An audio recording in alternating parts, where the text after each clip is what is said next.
Olá pessoal, nessa aula aqui eu vou falar um pouco mais sobre as duas fases diferentes que a gente tem da Primeira Guerra Mundial, que são a fase de movimento e a fase de trincheiras. Então, vamos lá. Então, primeira coisa que a gente precisa lembrar, antes da Primeira Guerra Mundial, a gente tem um período que é conhecido como Paz Armada, que foi um período onde a gente teve uma série de tensões acumuladas, como as tensões decorrentes do imperialismo, o revanchismo, que era uma série de vingancinhas acumuladas dentro da Europa, o nacionalismo, esse sentimento de pertencimento à nação, que fez com que as pessoas estivessem dispostas a se sacrificar pelos seus países, uma corrida armamentista por causa da segunda fase da Revolução Industrial, que fez com que novas armas cada vez melhores em maior quantidade fossem produzidas, e a formação dos blocos militares, a Tríplice Aliança e a Tríplice Entente. Ou seja, você tinha uma série de tensões acumuladas. Era como um gás que estava vazando dentro de uma casa, de um botijão de gás que estava vazando, e estava tudo pronto para explodir. Só precisava de uma fagulha. E a fagulha foi o assassinato do Fefe, o arquiduque Francisco Ferdinando. Quando o Fefe foi assassinado lá na Sérvia, isso provocou uma tensão, uma labareda, uma fagulha, que fez com que todo esse gás explodisse e um mês depois a Europa estava em guerra. Então esse período da paz armada chegou ao fim com o assassinato do Francisco Ferdinando. Isso provocou um sentimento na Europa de uma espécie de alegria. Tá? Do tipo assim, finalmente agora essa tensão vai embora e finalmente agora a gente vai entrar numa guerra, uma guerra rápida, poucas pessoas vão morrer e a gente resolve essa treta toda. Tá? Então, esse sentimento de que a guerra seria rápida e que a guerra seria boa é um sentimento que os europeus eles tinham, acreditando que essa guerra seria uma guerra que resolveria os problemas deles. Só que essa guerra ela tem duas fases diferentes. A primeira fase é a fase como as guerras aconteciam até então, que é o tipo de guerra que nós chamamos de guerra de movimento ou guerra de colunas. Então essa guerra ela era o tipo de guerra que acontecia entre as grandes potências europeias até então. E nesse tipo de guerra você tem o seguinte, você tem um exército que é formado como aparece lá na frente, Então você tem a infantaria, que são os soldados a pé, você tem a cavalaria, que normalmente era uma espécie de nobreza que utilizava os cavalos para fazer uma das armas mais mortais que existiam nas guerras, que é o que aparece aqui do lado, que era a carga de cavalaria, e você tinha a artilharia, que eram os canhões, normalmente canhões lentos e imprecisos, mas que eles faziam alguma diferença no campo de batalha. E na guerra de movimento ou guerra de colunas, você tinha um exército que se encontrava com outro exército em campo de batalha e acontecia uma guerra campal entre essas colunas, entre esses exércitos. Eram assim que as guerras elas eram até então. O problema é que agora você tem armas novas, você tem uma corrida armamentista que aconteceu.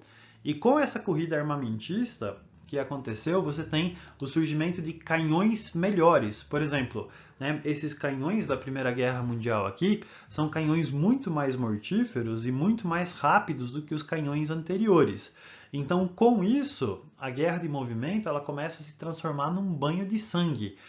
Além disso, você tem o desenvolvimento de metralhadoras, armas de repetição. Porque antes se utilizavam armas como mosquete. O mosquete é uma arma que você carregava pela boca, pelo cano, e o cano ele era liso, então você não tinha uma boa precisão e uma cadência de tiros muito baixa. Então a pessoa atirava uma, duas, três vezes no máximo, depois ela enfrentava o outro com a baioneta. Mas agora você tem o rifle e você tem a metralhadora, que faz com que a batalha de movimento, a guerra de movimento, se transforme num grande banho de sangue. E você tem o desenvolvimento de novas máquinas de guerra, como por exemplo o encouraçado, o submarino, e os aviões começam a ser utilizados com fins militares. Primeiro para reconhecimento do inimigo, mas depois como arma de guerra mesmo, como arma de bombardeio, batalhas aéreas que aconteceram na Primeira Guerra Mundial. Então a guerra de movimento que acontecia até então, ela se transforma num banho de sangue.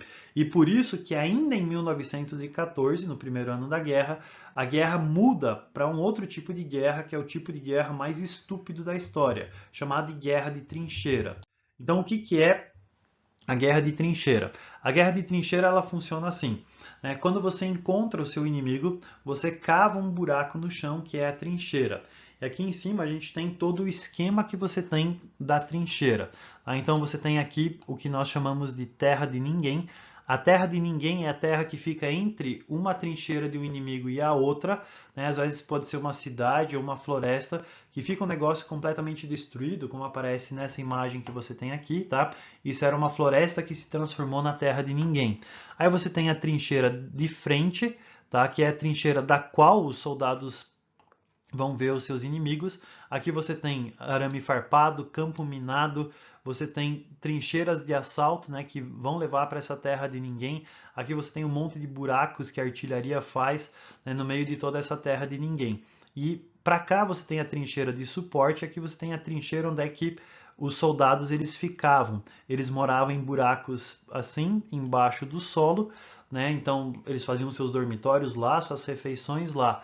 E eles passavam boa parte da vida deles nessa trincheira, com piolhos, com ratos, com outras doenças. Uma das doenças mais comuns que acontecia nessas trincheiras era o chamado pé de trincheira.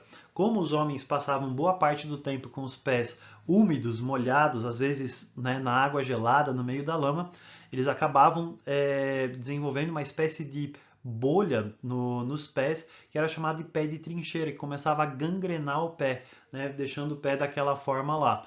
Então, esse tipo de guerra é um tipo de guerra muito estática, ou seja, uma guerra parada. É uma guerra que é praticamente imóvel, porque você tem a trincheira de um lado, a trincheira do outro, a terra de ninguém no meio. Aí os inimigos desse lado vão lá, atacam, não conseguem, voltam para o seu lugar. Os caras aqui atacam, não conseguem, voltam para o seu lugar. E você tem uma guerra que é muito parada, uma guerra que não tem grandes conquistas territoriais, uma guerra onde é que entre 1914 e 1918 praticamente você não tem avanços, você não tem conquistas territoriais significativas. Então esse tipo de guerra é o tipo de guerra de trincheiras. E para tentar tirar o inimigo das trincheiras, as potências começaram a desenvolver novos tipos de arma, desenvolvendo aquilo que são as armas mais terríveis que já foram utilizadas em guerras, que são as armas químicas. Então, o que foram essas armas químicas? Os alemães eles começaram a utilizar um tipo de arma química que é chamado de gás cloro. O gás cloro é um tipo de arma que é muito fácil de fazer, um gás que é muito fácil de você fazer, né? Você consegue fazer em casa, inclusive com que boa, né? Não vou explicar para você como é que você faz isso daí. E esse gás, quando você inala esse gás, ele começa a te dar insuficiência respiratória, você morre sufocado. Então o que aconteceu? Os alemães pegaram botijões de gás, como esse que aparece lá em cima, tá? Começaram a soltar esse gás aqui com um vento favorável para as trincheiras inimigas. Dá uma olhada nessa foto aqui, você tem a trincheira aqui, a trincheira alemã, os caras soltando gás e o vento levando esse gás para as trincheiras inimigas. Primeira tentativa, Batalha de Prez, 1915, 10 mil mortos, tipo na trincheira inimiga. Então, a partir disso, a gente começa a ter o desenvolvimento de uma guerra química, de armas químicas, onde é que eles utilizavam gás, bombas com um gás que eles soltavam nas trincheiras inimigas para ou matar o inimigo na trincheira ou para forçar esse inimigo a sair da trincheira. Por isso que as pessoas começaram a utilizar máscaras como essas que aparecem nas imagens ali, onde é que os soldados tinham que utilizar essas máscaras, senão eles morriam sufocados por causa do gás cloro. Um outro gás que começa a ser utilizado também é um gás que é chamado de gás mostarda. O gás mostarda ele tem uma cor meio amarelada e um cheiro parecido com a mostarda, por isso que ele recebe esse nome. E esse gás ele começa a atravessar a pele e reagir com a gordura que existe dentro do seu corpo por baixo da sua pele, queimando você de dentro para fora. Então, nesse caso, não adiantava você usar máscara, porque ele passava pelo uniforme das pessoas e queimava as pessoas de dentro para fora vivas, produzindo bolhas, erupção de bolhas no corpo todo da pessoa. Tá? Então, esse gás também foi utilizado durante o período da Primeira Guerra Mundial e as consequências disso foram terríveis. Né? Muitas pessoas morreram sufocadas, tanto o gás cloro quanto o gás mostarda deixavam as pessoas cegas, né? Em algumas vezes as pessoas conseguiam recuperar essa visão, mas muitas pessoas elas foram mortas por causa do uso de armas químicas durante a Primeira Guerra Mundial, que fez parte aí desse tipo de armas que foram utilizadas, né, por causa da Guerra de Trincheiras. No próximo vídeo eu explico o que levou essa guerra a chegar ao fim.